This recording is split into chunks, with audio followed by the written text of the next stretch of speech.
dito na lang kami. Kasi, wag mo na kami ihatid doon dahil baka mamaya nandun na naman yung tatay-tatayan nito. Eh, kung lasing yun, baka mamaya mapano pa kami. Okay lang, lalakarin na lang namin. Sige, naiintindihan ko. Naiintindihan ko. O, sige. Lanay, salamat pinasaya mo yung araw ko. Ako din po, ang saya-saya ko din po. Kakakilala lang po natin. Tapos po, ang bait-bait nyo na po sa akin agad. Basta magkita ulit tayo, ha? Oo naman! Sus, basta text ka lang. Yun na nga, pero sana kahit man lang para sa apo ko. Kasi kawawa naman siya. Nakakatikim lang siya ng mga gantong konting kasiyahan sa ibang tao pa. May pleasure po.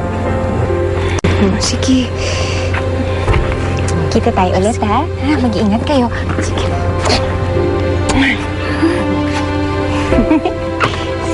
Tatay, pichi-pichi!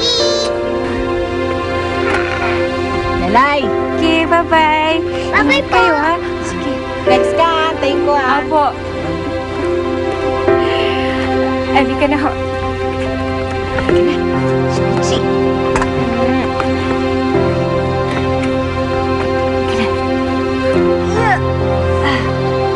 Ang cute! Lalay! Hello, Kuya Teng! Tingnan niyo po, may bago po akong shoes, ha? Ba?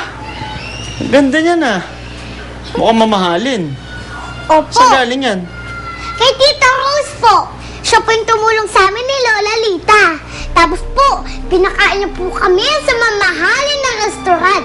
Tapos po, pinakain niyo po ako ng spaghetti. Favorite ko po yun eh. Sabi po ni Tita Rose, basta daw po, paborito ko, bibigyan niya daw po sa akin. Cholita? Cholita? Sino yung Tita Rose na binabanggit po ni Lalay? Oh! Aba, di yung taong pwedeng magbigay nung hindi mo kaya.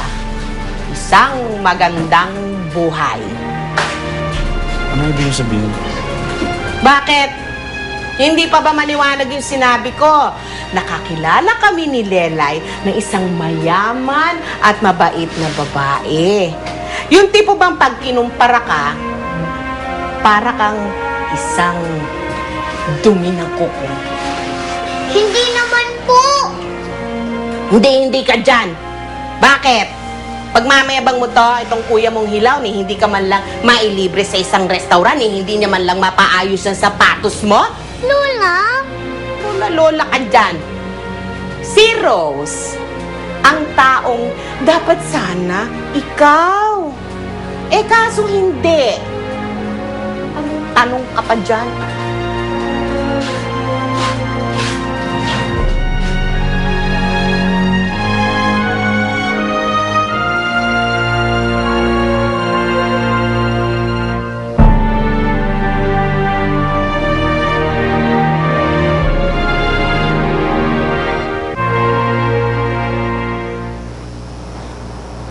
Darn it.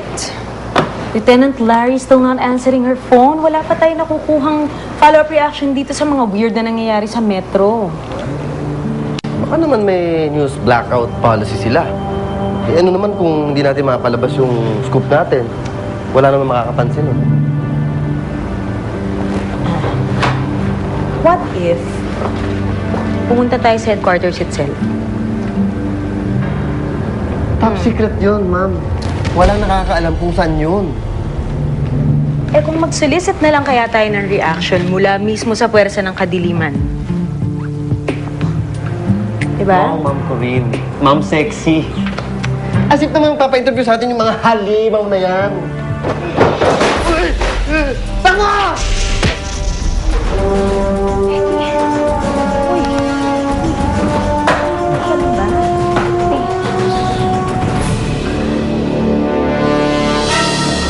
Corinne, Lumiba, sama ka sa amin.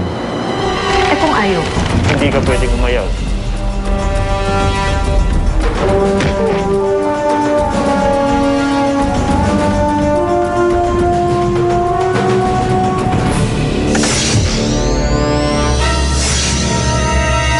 dahil sa kayabangan.